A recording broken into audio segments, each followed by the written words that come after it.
Good afternoon, everybody. My name is Asher Kaufman, and I'm the director of the Kroc Institute for International Peace Studies. I'm really excited to open up this event, celebrating the publication of Sandra Gustafson's new book. A couple of words about the Kroc Institute and Sandra, which for me is really, really exciting. Sandra is a long-time friend and colleague of the Kroc Institute, a faculty fellow, and she is accompanied by Azarin, who is also a faculty fellow of the Institute, and George Lopez, who I think does not need introduction because he has been for so many years, decades, the Kroc Institute. Epitomizes our work in so many ways. So we are really, I am really, really excited that we are doing this for a variety of ways. First, it's a way for us to connect and support our faculty fellows, and we would like and we need to do more of these activities and work with our faculty fellows because they are so central to our work, and they provide a kind of a bridge between for us and the other units on campus, beyond this building and the building across this pathway. Second, and particularly for the work of Sandra, but also Azarin, Kroc is strongly embedded now within the Kier School, which has its own disciplinary orientations that are taking us in a very particular direction, focusing on the social sciences in different shapes and forms. And we feel we need to stand firm and continue our commitment and emphasis on the humanities and the arts as really an important and central component of our work as a Peace Institute that pays attention to the humanities as much as to the social sciences. So the work of Sandra, but also the work of Azarin are really, really important for us, for our identity, for our work.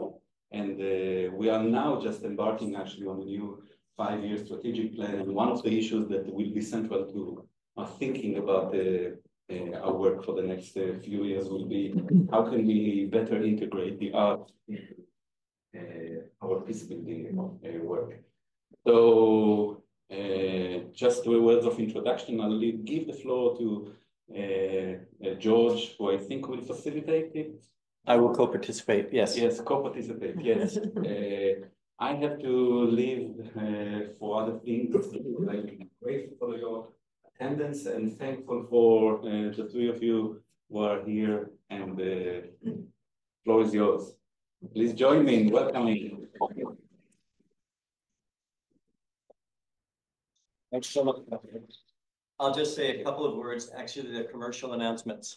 The plan was, is often the case with very good book launches, is there's an availability of the books at the back of the room for the author to sign if you'd like. And we were going to give away at least one of those books to the most outstanding questioner during the Q&A, and then have some others for sale until we were informed early this morning that the 2 student assistants who are in charge of working with the staff person in the bookstore to do this, as they do it throughout campus, all have COVID.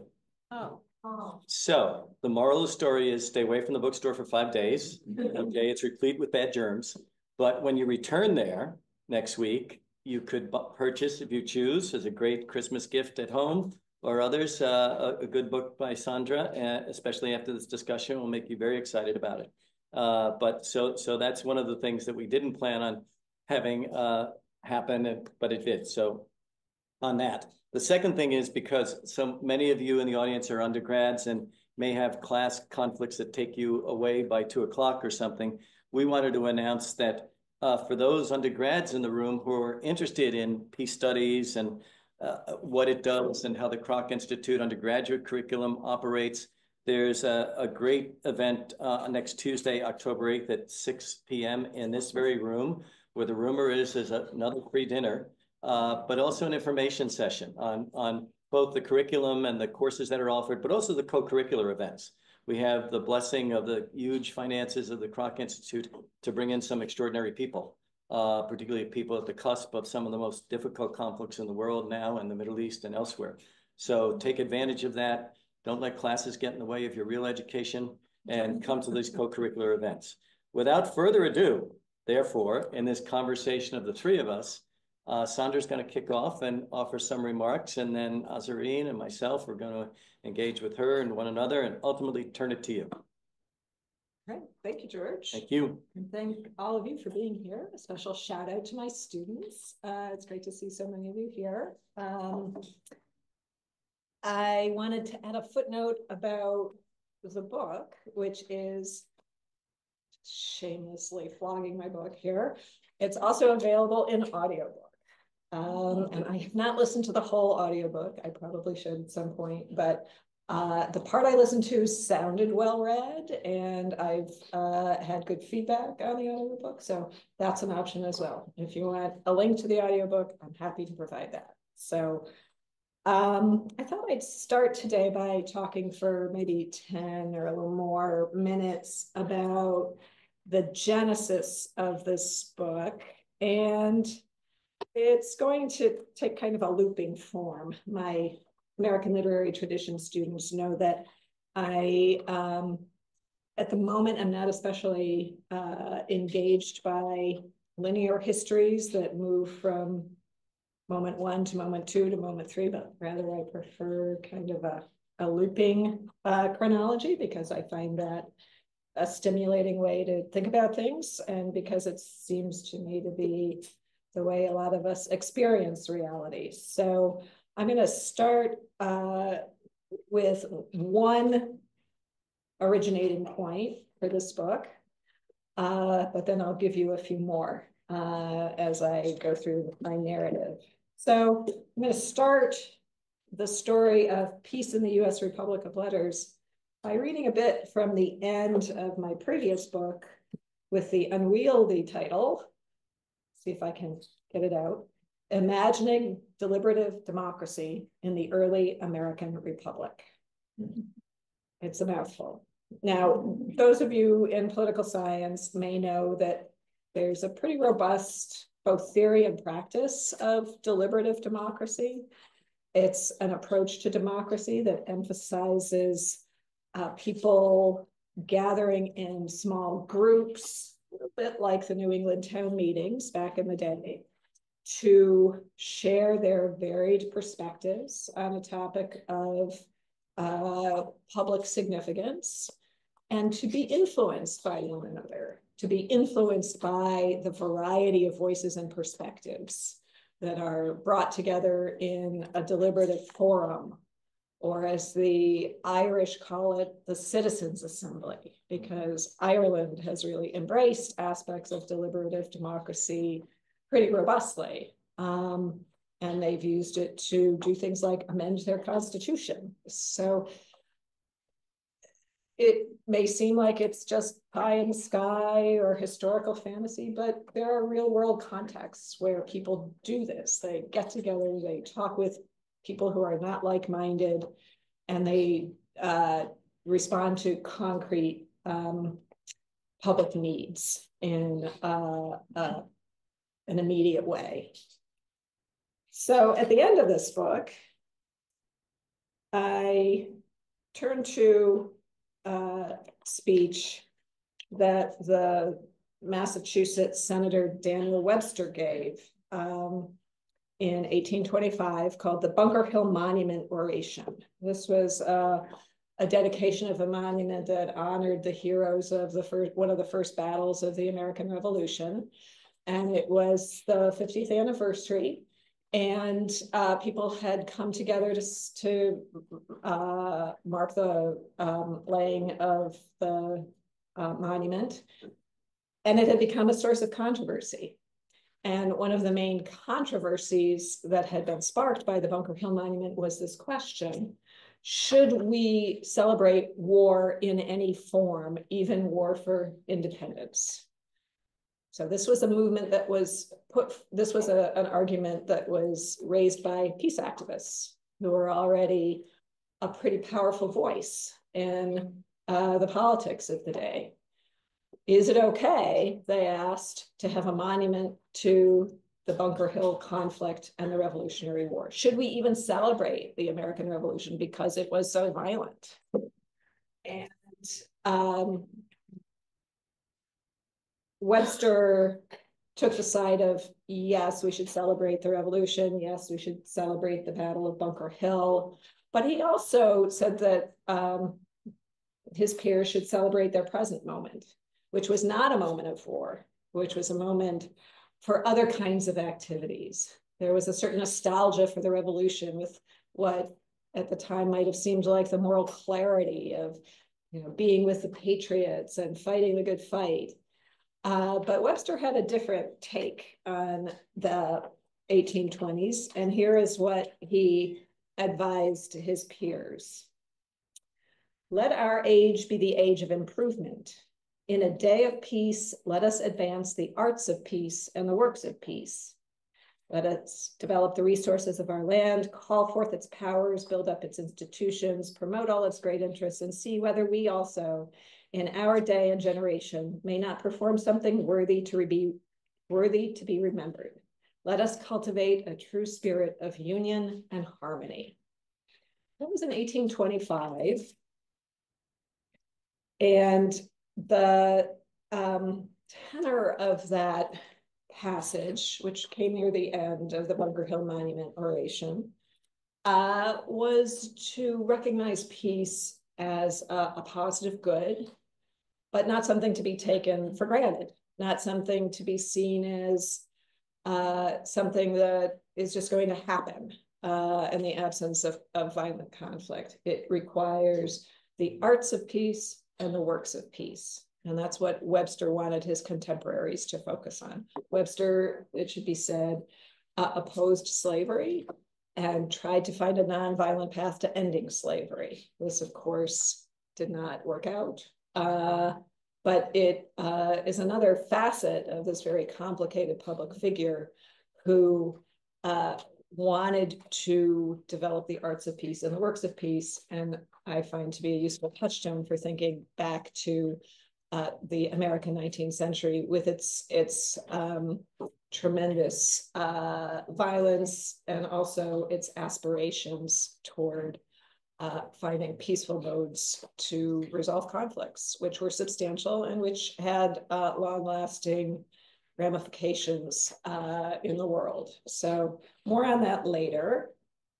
Having finished this book and ended with that Webster passage, suddenly I found the Kroc Institute to be everywhere. And some of that obviously was my frame of mind at the time. Some of it was that there was a big promotional effort, lots of emails going out with very nice photographs of students looking serious and engaged and inspiring. So I started going to more Kroc Institute's events. I'd been attending things sporadically for years, but around 2010, I affiliated with the Kroc Institute.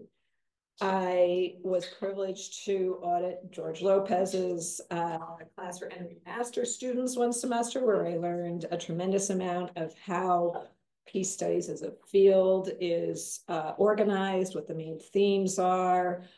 George encouraged me to look for overlap with literary studies. I just can't say enough or be grateful enough to George for all of his support over the years, support and inspiration. He also included me during the summer peace programs that drew an international audience for many years here to Notre Dame campus to train peace activists and organizers and professionals from around the world.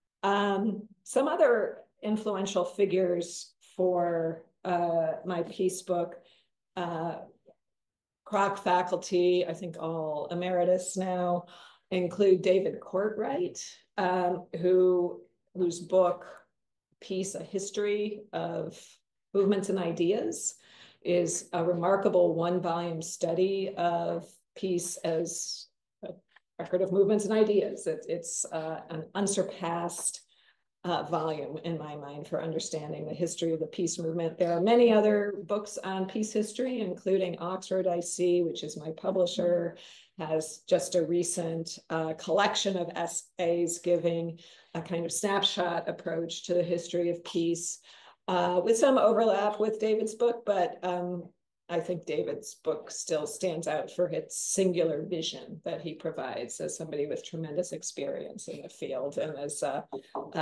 single author study, it stands out in that regard.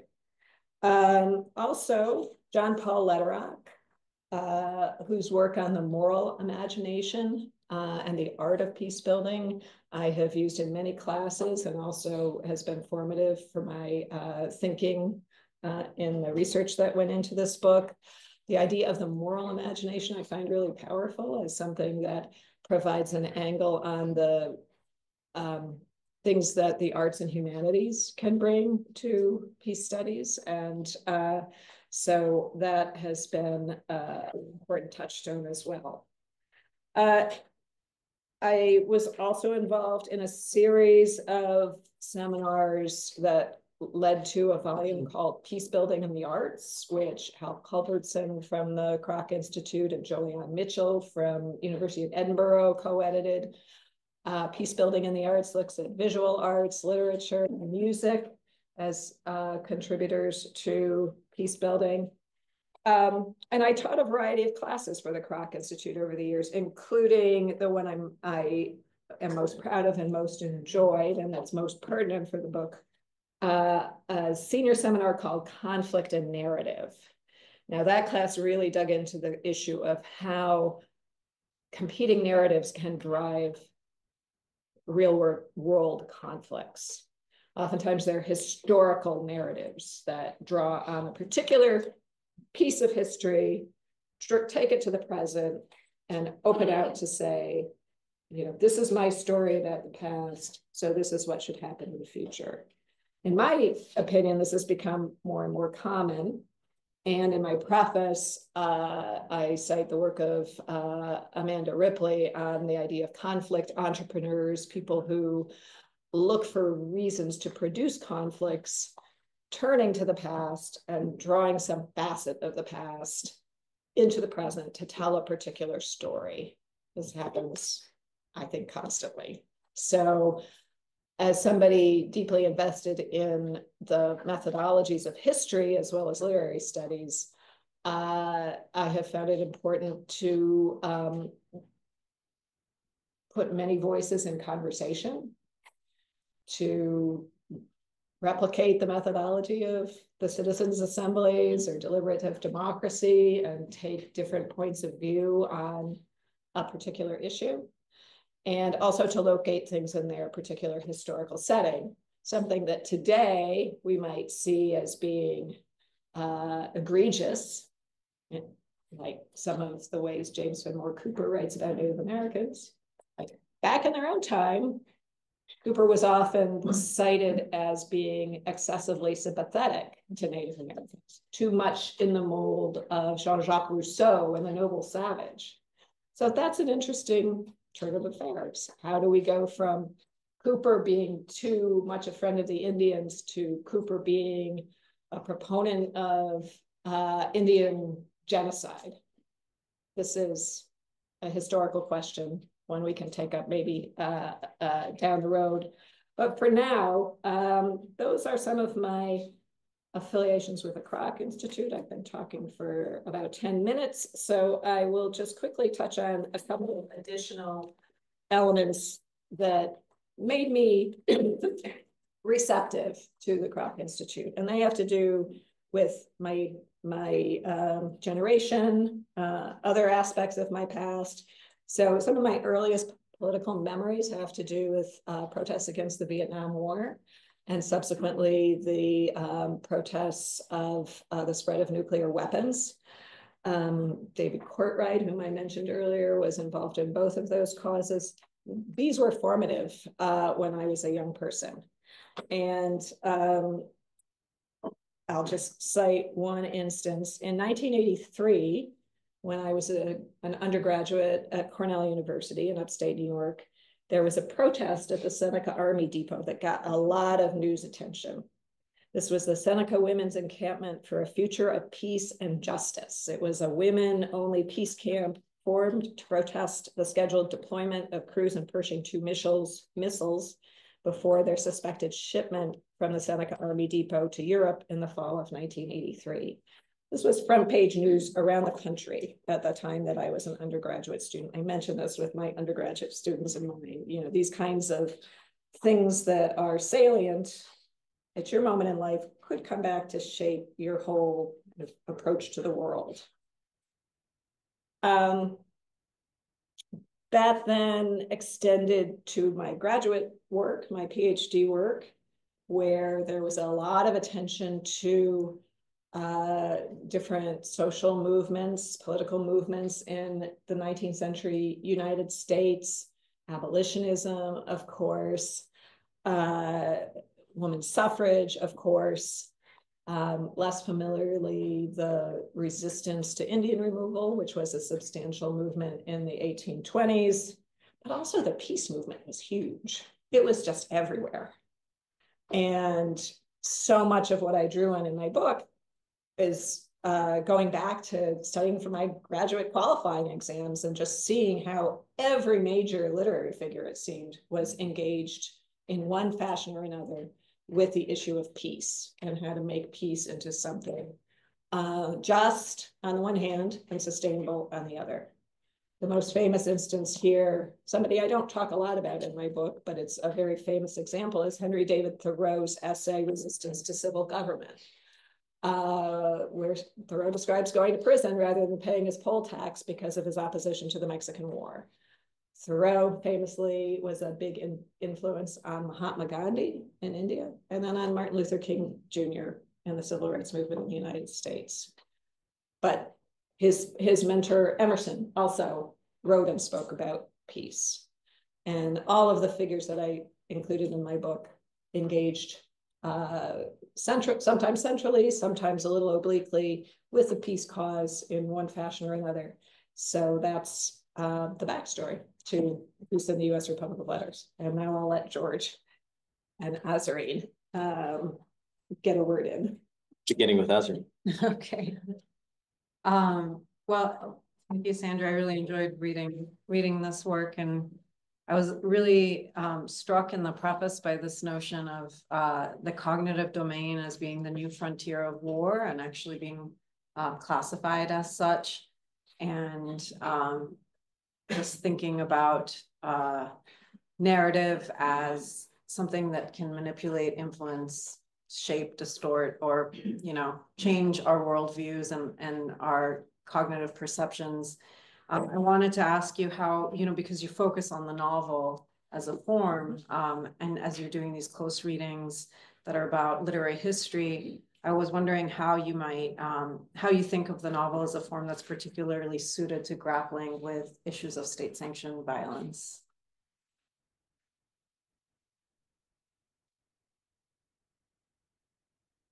You were going to ask me a question about multivocal representation. So I was queuing up an answer to a question you didn't ask.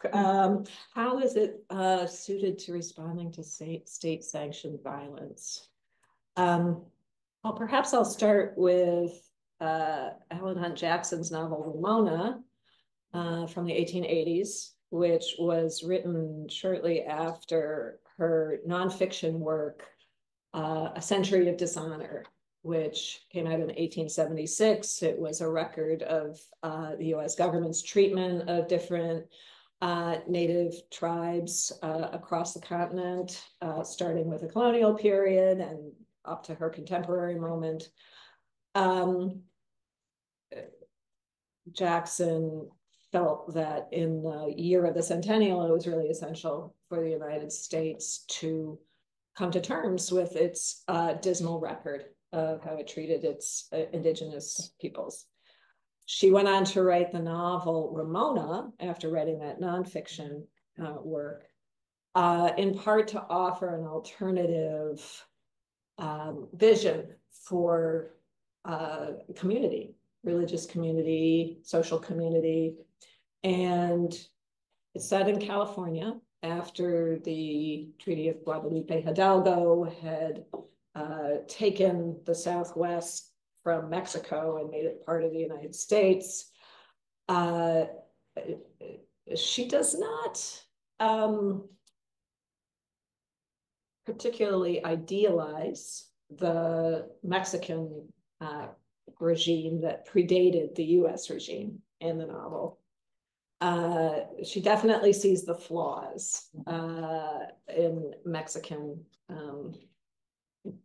control over California and its indigenous people. And that's one of her main themes is that there's this history of mistreatment, and it's got deep roots and a long shadow. But the United States clearly represents a new level of oppression in the novel. There's a more, we could call it an entrepreneurial spirit. I think Jackson would have called it a more exploitative attitude toward the land and its people, including now, in addition to the Native people, all Mexican Americans. And she tries to piece together a way that the United States could reorient itself away from domination towards something more inclusive. There's an image of a patchwork quilt that an Anglo-American woman creates that seems to anticipate more contemporary versions of multiculturalism. But ultimately, what she does is she ends the novel in Mexico and in a Catholic context. She was not Catholic. So this was an interesting fact of this late moment in the late 1800s, where there was considerable interest in Catholicism as a locus of harmony and unity, in contrast to the fractiousness of Protestant Anglo-Americans. So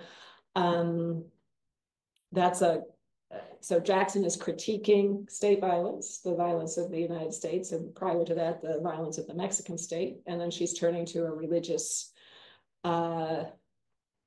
resource for harmony and unity as goals.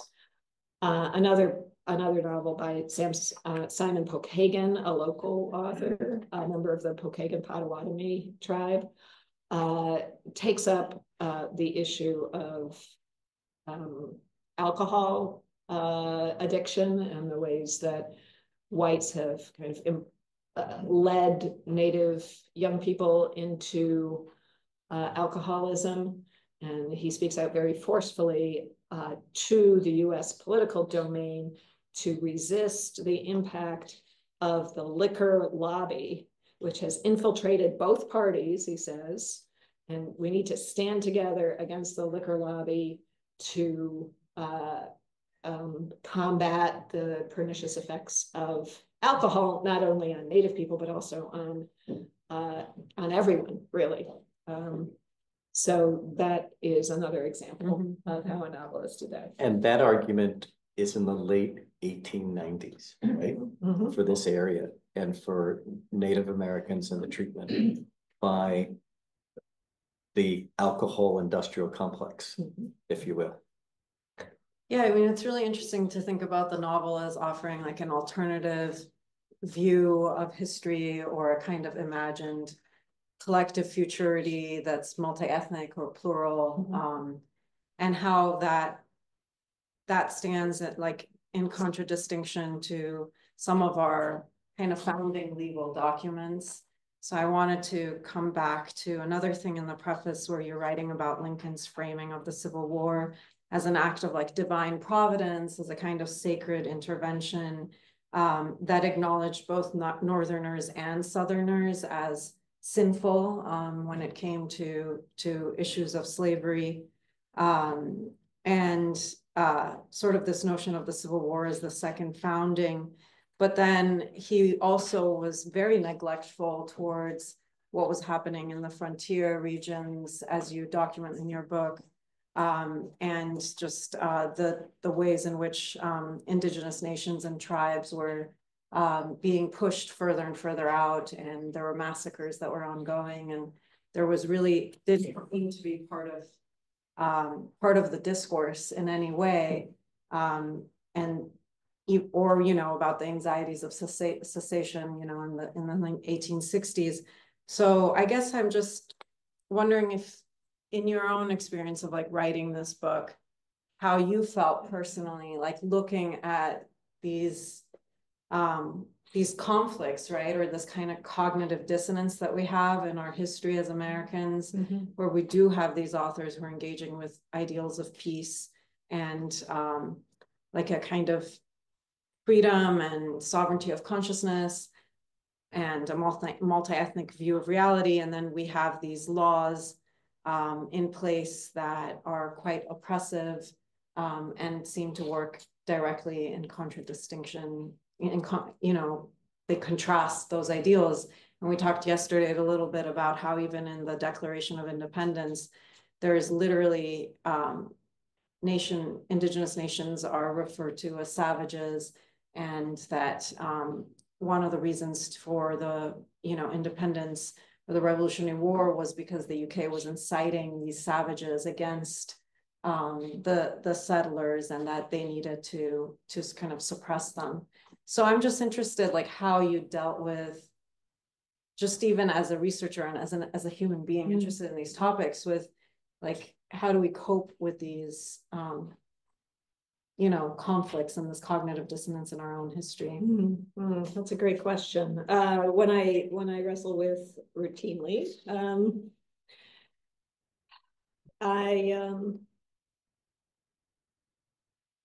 one thing that I work to do, I've mentioned already with regard to Cooper, is to contextualize particular acts and particular figures within their moment, and try to get a three-dimensional view of the forces at work. So I fully concur that Abraham Lincoln was at best neglectful, at worst oppressive toward Native people. The Homestead Act, for instance, opened up big tracts of land that were, in some cases not his to give away, or not the government's to give away. And then I read a novel like George Saunders' Lincoln and Bardo. Some of my students from my youth summer here, and they've just finished reading this with me. And what I think Saunders captures really well is that Lincoln, in the words of Thomas Havens, one of his Black characters who inhabits Lincoln as he rides out of the Georgetown Cemetery where his son Willie's body has been laid to rest. Thomas Havens, the spirit of a Black slave, joins with Lincoln, and he gets the last word in the novel. Previously, he has indicated that Lincoln was an opening book. Right? He'd been more racist. He was growing more interested in Black experience, opening to new points of view. And the joining of this Black spirit with Lincoln signals some future developments like the Emancipation Proclamation and the ambitions that Lincoln had to try and support say Black voting rights, for example, if he had lived after the war. Yeah, that's but there's much more I could say about that. Like, history is complicated, and there are contending forces at work always, and it tends to be, some number of steps forward, some number of steps back, oftentimes. So there's not a simple kind of Whiggish, what we used to call a Whiggish narrative of progress to be had here. When I wrote this book, it was a moment when the field of peace, and George, maybe you'll speak to this, was feeling quite successful in its effort to reduce the amount of violence in the world.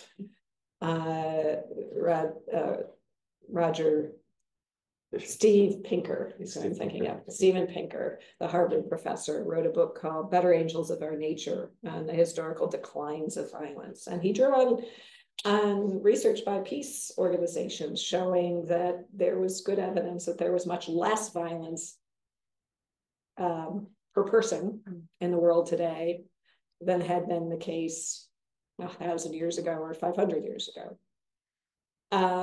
That may still be true, but the moment of feeling like the post-Cold War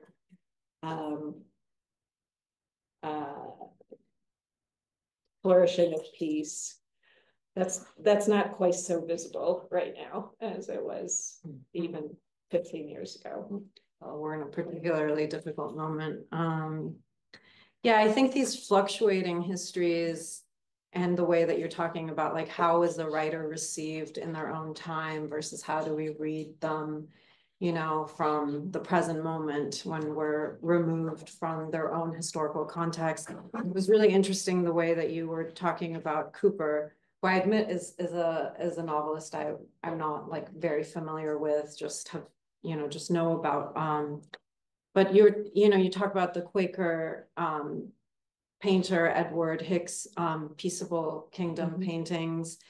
And one thing I do think about a lot is like this mythological ideal of America as an Edenic garden and as a kind of tabula rasa where time is literally a virgin, like you just get to start again, right? And this is one of our just, I think, very abusive mythologies, you know, in the sense that it doesn't allow us as citizens to come into full acknowledgement of the complexity of our own history, but it also doesn't really make room in our cognitive domain, right, for integrating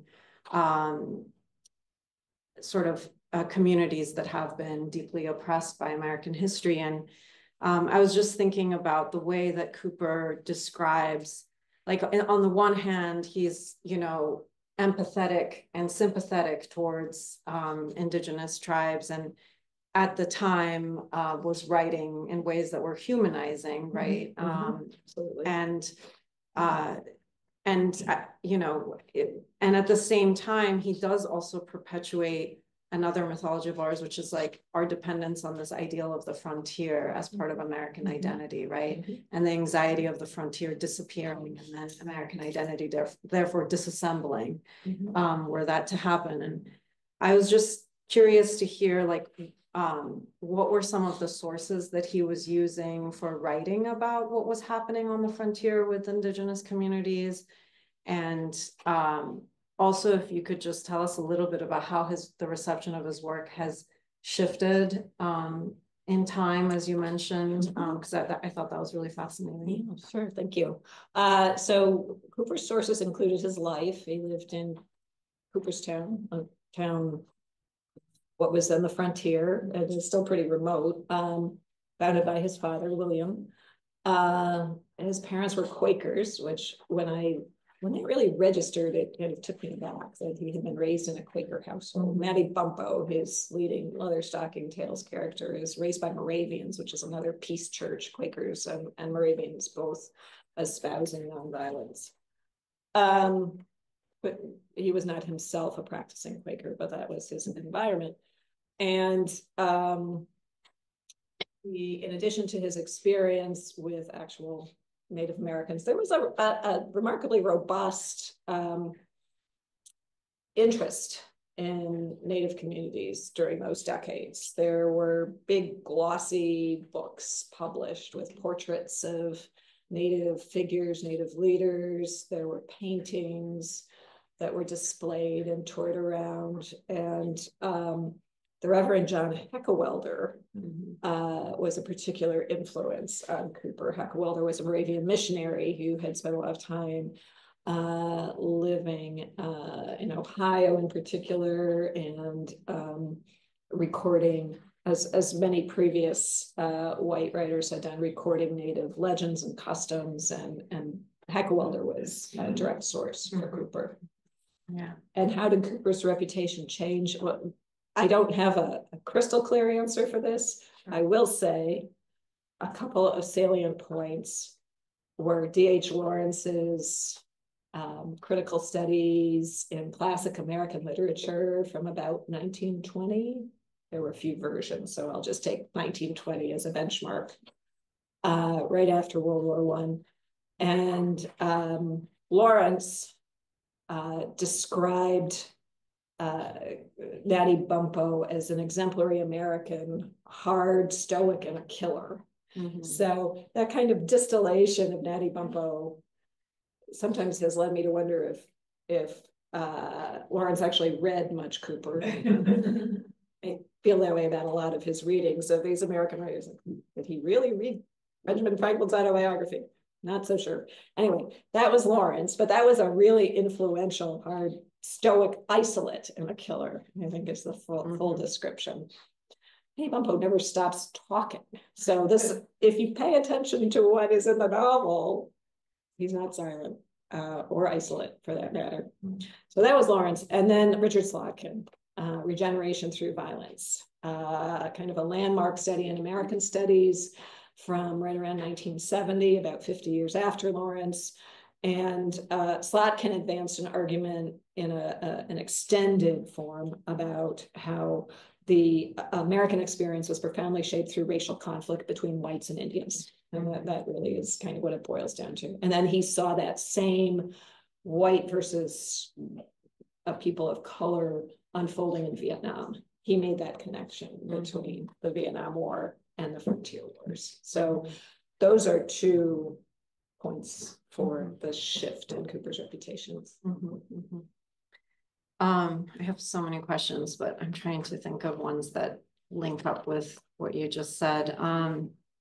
I guess like you were talking earlier about Pokagon's novel too, and you know, the representation, the construction of the worldview and his work is very different, right, from Cooper's in terms of the way that like temporality works and sort of like nature has a voice of its own, the birds have their own voice, right? This kind of like polyvocal novel versus, you know, the novels that, you know, all of the novels that you're treating, even Stowe's have a kind of like Christian arc of history, like a linear progressive arc of history. And so like I kept finding myself thinking like, well, isn't the problem that even like in the Quaker pacifist movements, you know, that there's a kind of, they're okay with cultural genocide, but maybe against like the genocide of peoples, right? And just wondering, like, I kept finding myself feeling really, as an American who's also sort of from the Middle East, really kind of constrained, that we're kind of constrained by this Christian, ultimate, like foundational Christian view of history, which really is very linear and like doesn't allow for the kind of complex temporalities that we might be able to access when we're writing novels, which comes back to my first question of like the novel as a form can be really expansive and allow us to actually think differently about history and like its influences, like the connections between past, present, and future.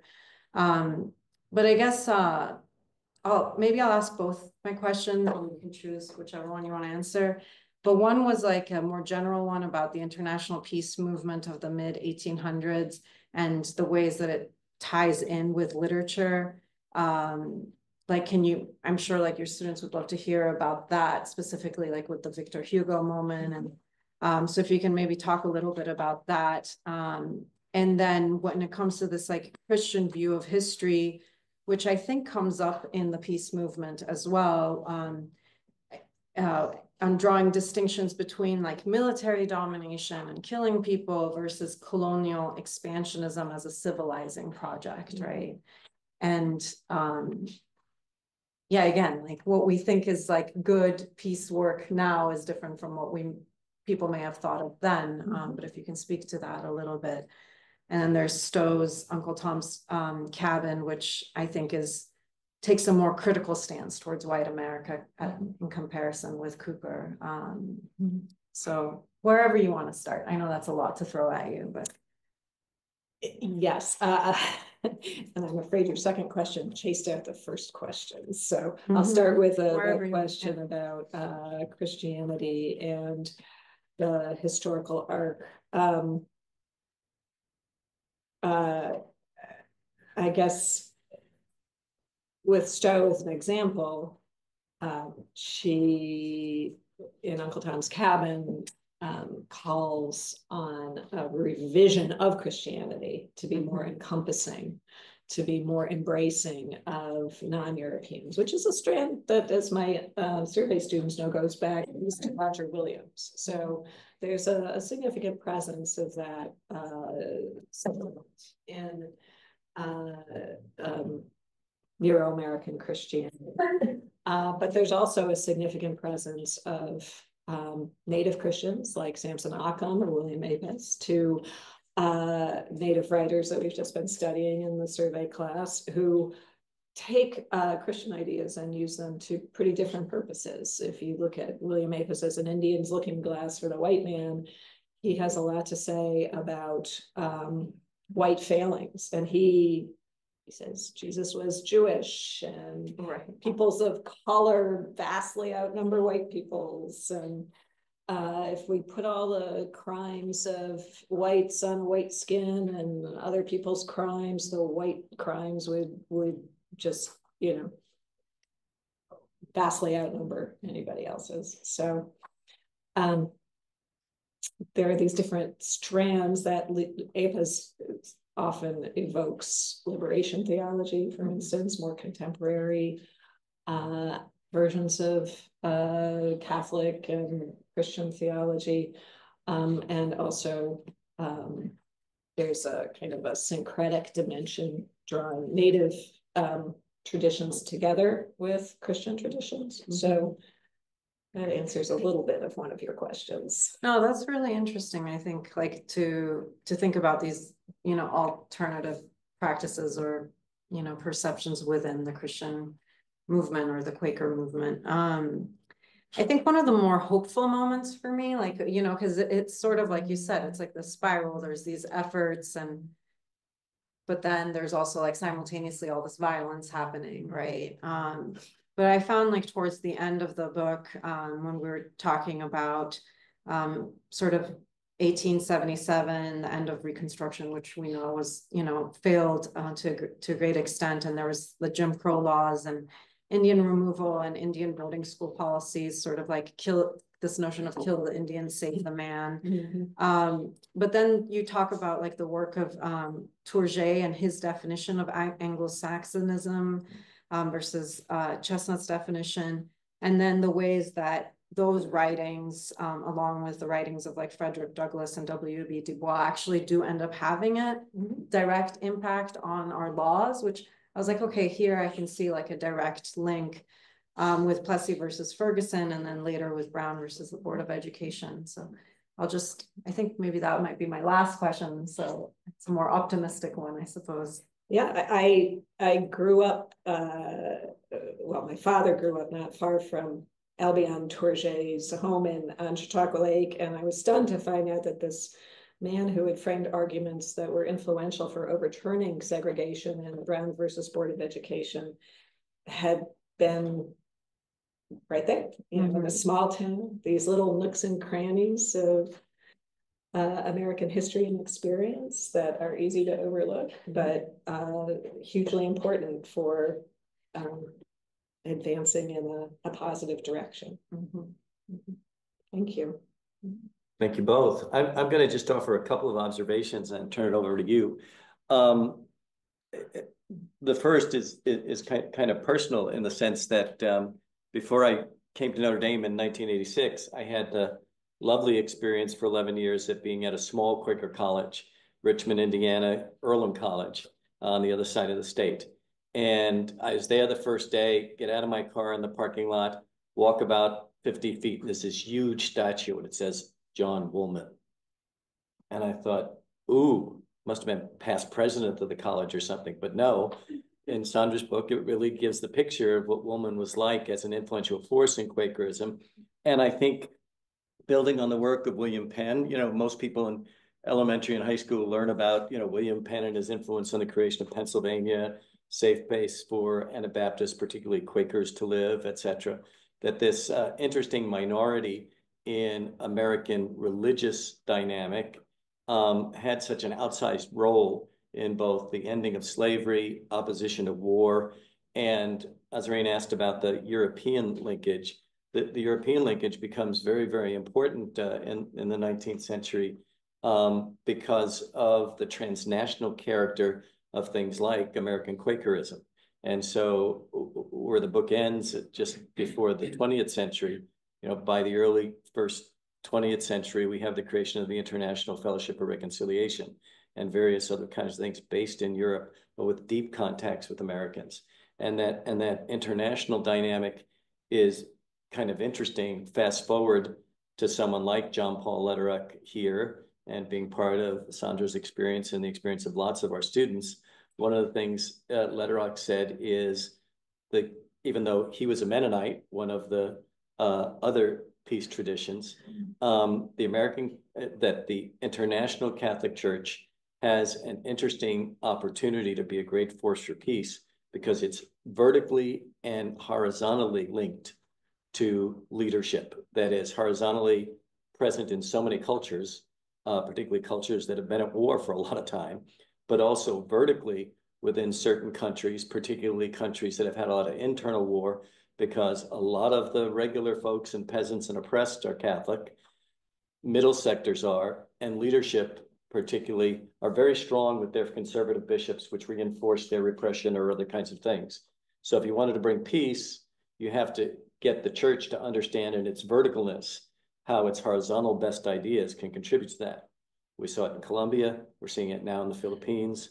The Catholic Peacebuilding Network here at Kroc has been influential in that, and so was John Paul in many ways. But it struck me that the Quakers were so transnational in their outlook beyond their times, and without the means to be as transnational as we can these days. I was struck also in the book by the tension that the writers felt often in different periods and in different ways. A kind of embrace for peace. We like this, good thing. Some of them even a more principled embrace of nonviolence, both personal nonviolence and that the country ought to be increasingly nonviolent. And then they look at the injustice of slavery or the injustice treatment of Native Americans, and they puzzled about whether or not these things were so structurally embedded or culturally genocidal that there was no way to break it, but maybe a little bit of violence. Or maybe there's a period in time where violence has to conquer injustice in order for you to get to peace. And I don't remember exact authors, but it was interesting that some of the authors that you cited had done this juxtaposition and this tension, and then not a big critique of them, but they couldn't resolve it. They didn't figure out how to resolve it. So they jumped to, in the future, a full society of peace will look like this. So how to get from that tension, should we engage in violence to do away with the injustice, or is there a nonviolent way to do that? The how-to, the techniques, the process, escape them. And this brings me to John Paul Lederach's moral imagination. The moral imagination occurs when people, in their experience of their time, are fraught with indecision about big tensions of values, whether to engage in violence or not. And they spend a lot of time talking with other folks who are both of the same mind, and try to find not a middle ground. In the United States, we keep talking about, well, we got to bring left and right together and talk about a middle ground. No, you've got to create something new beyond the experience of everybody.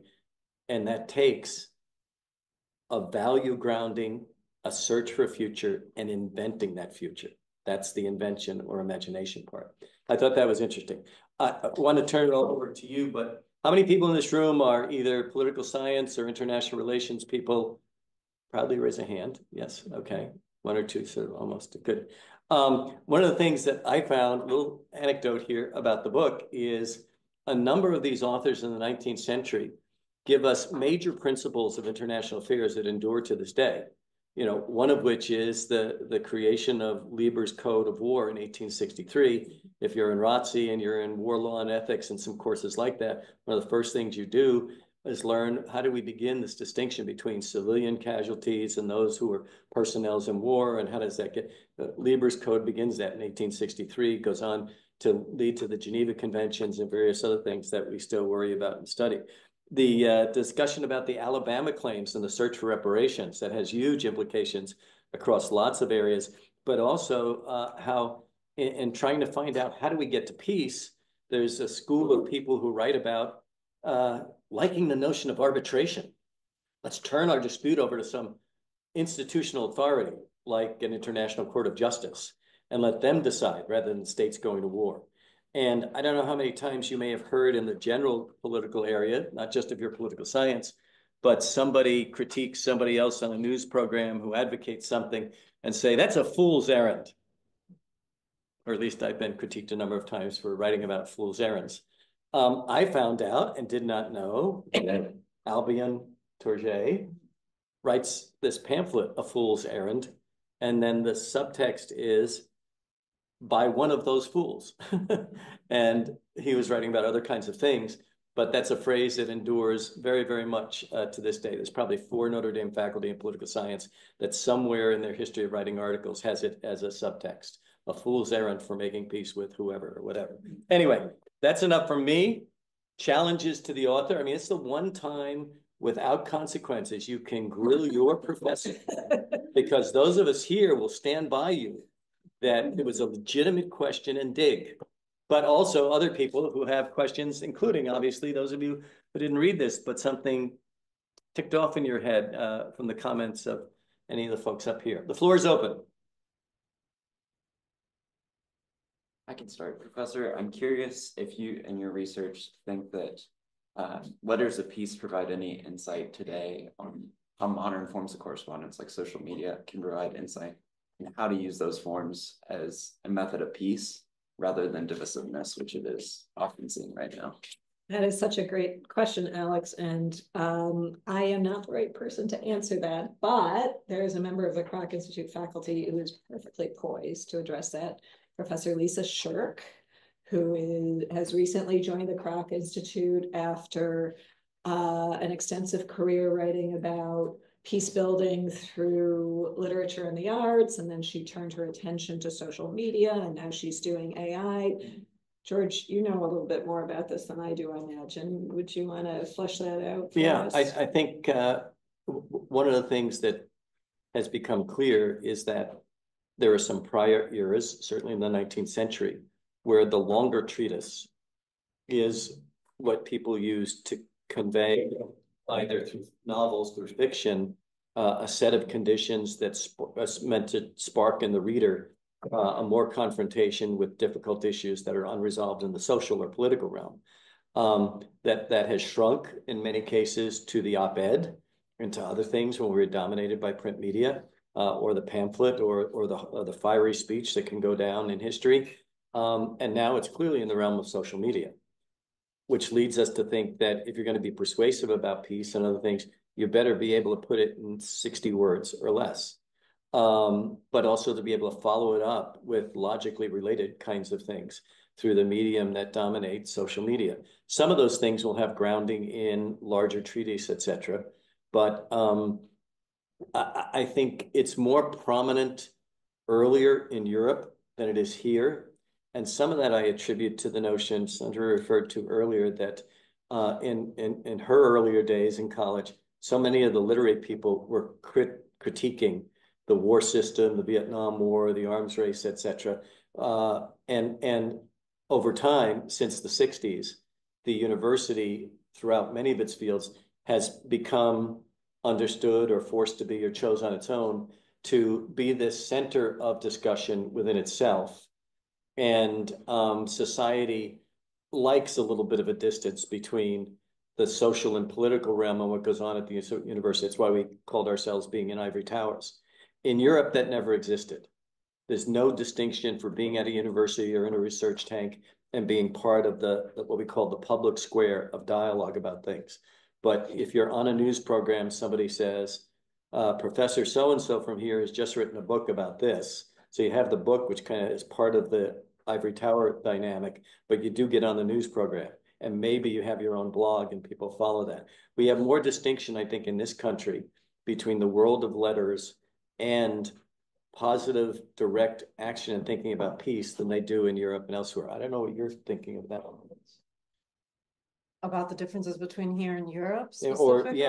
Or the role of the scholar and how close the scholar who writes can be, Or the novel. or the novelist. Yeah, in your own case. You know, I mean, social media is like it's a tool like any other tool, right? It's like, how does it get used? But I think if we think about it in the context of, let's say, Israel and Palestine and the conflict that's happening now and the conflict of your generation,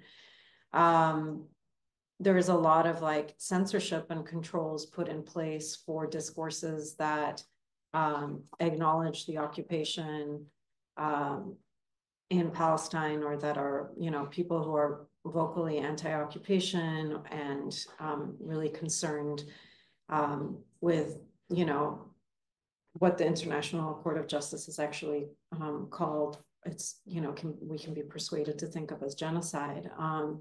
So, you know, I think social media is a possible realm where peace activism can occur. I do. I think it is happening. But I think that there's also like counter forces. And I think that that's true of anything and at all times, right? It's like, I don't know if there's ever been a moment in history when it's like everybody is just like a tree hugger and pro peace. But I think like these tools, and they can be, it gets in little tidbits of information across at really high speeds. So that can be extremely powerful in both like productive and dangerous ways, right? But I would say like this idea that fake news is a contemporary event and a problem only of our generation is a complete lie. Like if you go back to early American history, fake news was like actually generated by some of the founding fathers in their sort of like egos and battles against one another. I forget which founding father. It was like Fears of a Setting Sun, that book that I was telling you about. Just like started a journal and hired a journalist to write really terrible stuff about another one of the founding fathers. And well, Thomas Jefferson was notably a target of a lot of really virulent media coverage. But it was him and Hamilton. I think they were like at each other's throats all the time. And so like so these things aren't new. It's just like we have new technologies for narrative, right?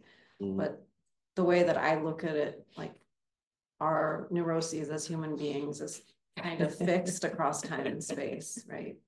Just like we have new technology. Thank you. In the back, and if you could tell us your name. Tom, for Professor. We talked about the American Revolution, Colombia, the conflicts in the Middle East, kind of tying that to peace activism. Is there a way in which violence / war even is related to peace? Could you define it as two sides of the same coin, as binaries? How would you define those concepts?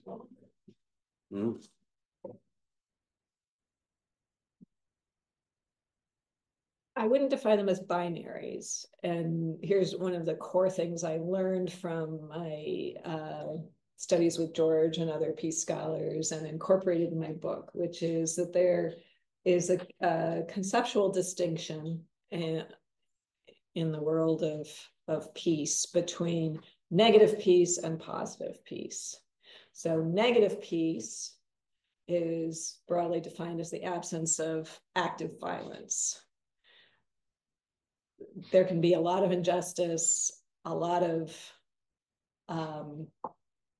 bad things happening in a domain of negative peace. Positive peace involves conditions of flourishing for the community where the peace takes hold. So it's a pretty ideal state, I think, to aim for positive peace. But the takeaway for me is that just ending active war, active violence doesn't always yield the positive peace that you might aspire to in the sense of human flourishing enjoyed broadly. Yeah. You said that it might take conflict or even violence to create peace. Well, to go back to something George said, William Lloyd Garrison, who founded the Liberator, which just burst on the scene in 1830, and took the abolitionist movement into a whole new area of activism and a whole new place in the public view. Garrison also embraced the peace cause. So he founded an organization that embraced both abolitionism and peace and other social justice causes. The New England Non-Resistance Society, I think was the title of his organization. Then along come the 1850s when the world is coming unraveled in the United States. And John Brown attacks the West Virginia armory.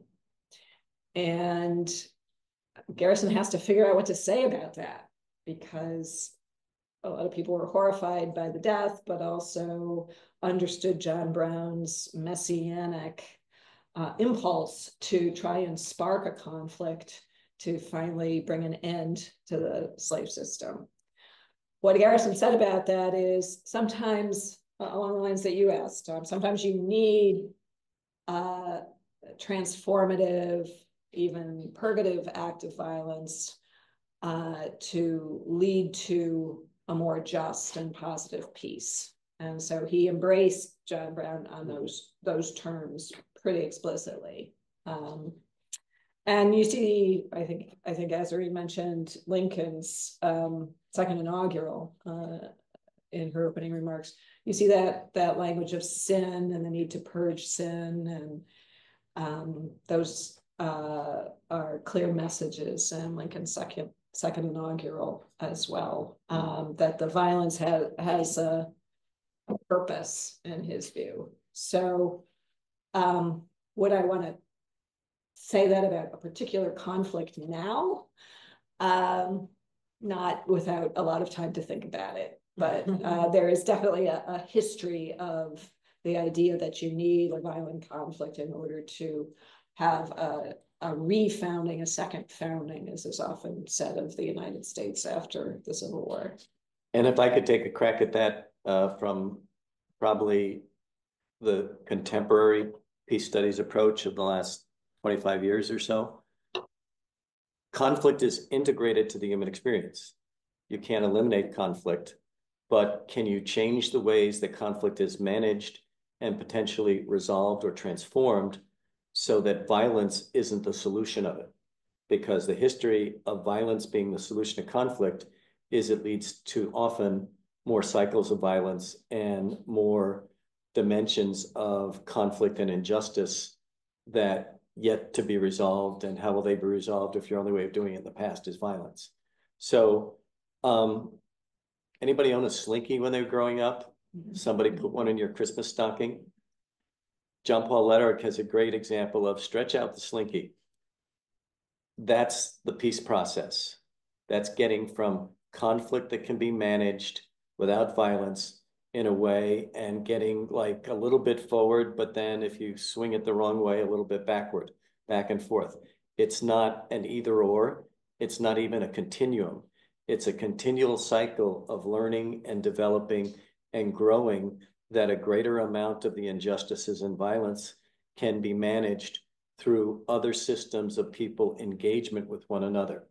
For a long while, what we prided ourselves in democracy was that you put away the bullets and you do the disagreements in the ballot box. And that leads to certain kinds of conditions. Well, it only does lead to a condition of peace if there isn't cultural violence and structural violence and other kinds of injustice. It solves some of your political disagreements, but not some of the other stuff. And the real data of this is we get a lot of folks to peace conferences and the champagne clicks and everybody seems to go back to their barracks and say, we've made peace. That kind of peace agreement, 40% of them only survive about the next 5 years. I remember two great predecessors in this building and often in this room, John Paul Lederich asking him the question in a big group, when do you know you get to peace? And his question is, how long has the violence been? So if you say, well, in Colombia, it's been essentially since 1963. Okay, 63 to 2023, that's 60 years. You'll know you got to peace if you get from 2023 to 2083 without the return of civil war. John Darby, who did a lot with the Northern Ireland peace process and was a visitor with us for a long time, when asked, when do you get to peace? And he thought about it and he said, when the only thing left in society is ordinary decent crime. People aren't killing each other out of hatred or any kinds of things like that. And so it's complex, but it's got to be created. It doesn't come naturally. It's not a natural outcome of war. It's got to be creative after creative management and transformation of conflict is what the peace researchers and activists would say. And what a place like Kroc tries to train. Yeah, if I can say something, I like the kind of focus on this negative piece versus positive piece in your book, and like indirect and direct violence was one of the things that like was most interesting to learn about. And I kept thinking of like the United States as like still being in a negative peace process in the sense that it's like there's peace without justice, right? And thinking too of, you know, when you think about the history of like cessation in 1860 to 1865 and the ways that that history keeps coming back, like echoing and spiraling back even in our election process. And then the last decade of like US politics, right? In terms of like, what do we do with these Confederate monuments and what do we do sort of, you know, the ways in which like politicians might be inciting violence. It's just really interesting because I think when we're young, we want to think peace there's an immediacy to it, or that you can take this action or that action and then something transformative will occur, versus I think it's just like a very long, slow process that requires a continual self-assessment and reassessment of history, because it's really difficult, you know. Like I grew up in Spain, where after the Franco dictatorship, there was like a national movement towards like a commitment to like the memory of history and like a formal apology. But when you're on the ground now in Spain, if you're say in Barcelona, where they have this like constant cessation movement where they want to split away from the rest of Spain, there's still so much resentment and so much bitterness. And Spain didn't allow for a referendum, for example, the way that the Scottish did. And that created more resentment. And then these like ghosts of the Civil War from like the 1930s came right back up, right? So it's also like, you know, yeah, I think it's also like it turns into epigenetic, you know, trauma at some point, these things, right? Like we carry these histories in our bodies, and it's really exhausting work to think about like, oh, your history lives in your body and you have to deal with that all the time, right? So I don't know that there's like an end point. Yeah. Like I don't see a society where there's only like normal crime. That would be so great. Yeah. But I do see like force for good continuing to operate. Yeah. Like people continuing to be committed to that. Which raises one of those key terms that I think came from some of the discussion this afternoon, which is that of narrative. Who's in charge of the narrative? And is the narrative able to reflect the diversity of views in a society, diversity of experiences and the tensions, or something else? You know, you don't want to be incredibly reductionist, but the conflict in Ukraine, the conflict in the Middle East are collisions of competing narratives that have been deeply seated for decades. And the collision of narratives, unfortunately, gets empowered by lots of weapons and lots of killing. I know a lot of people have 145s, hence they're going that way. We'll hang around a bit for others who want other questions or interactions. Please. I have a question on Native American as opposed to Catholic literary traditions, especially we talked earlier about leaning on or invoking Catholicism as a preserve of peace. But how, because we've spoken about Native American writers who use Christianity to get at their social issues. Were there others that didn't assimilate in that regard, that contributed to topics, discussions of peace, as opposed to simply approaching it through a Christian lens?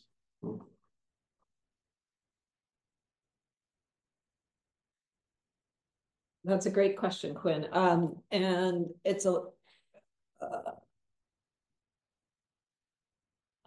bit tricky to answer in at least one regard, which is that many of the literate Native Americans involved in politics and the peace cause were Christian. We saw that in Samson Occam's short narrative, that one of the things that drew him to Christianity was the opportunity to learn to read and write. Now, there have been debates about aspects of Occam's conversion. Like, did he embrace Christianity? I mean, at one point in history, there were questions about the authenticity of Indian converts. Were they truly Christians, or were they just using Christian resources to advance their own agendas? So that's one side of the debate about Occam. Was he authentically Christian? Another side has been Occam wanted to advance the rights of his people. And he testified in the Mason land case against the state of Connecticut, both in Connecticut itself and then in England when he was there touring around, speaking about a Christian Indian's worldview. So an important Native American intellectual who's active today, Robert Warrior, has leaned into the strategic use of literacy in order to support Native rights. And he has himself a seminary training, but he sees first and foremost kind of the social reasons that a Native American intellectual might embrace Christianity in order to have a status, a certain authority, and also the tools of literacy to employ. Just to briefly cite another figure from this book, Eli Parker was a Seneca headman, member of the Iroquois League, and was raised Christian, and proceeded to volunteer to serve in the Civil War on the Union, for the Union cause, was turned down, sought out Ulysses S. Grant, and became Grant's secretary, and then Grant's Indian Affairs head for a short while after the end of the Civil War. And in that capacity, he toured around the frontier, meeting with different tribal groups and their leaders to try and draw out these indigenous interests and what could be done to bring people together to have a peaceful resolution of conflicts between white settlers and Native communities.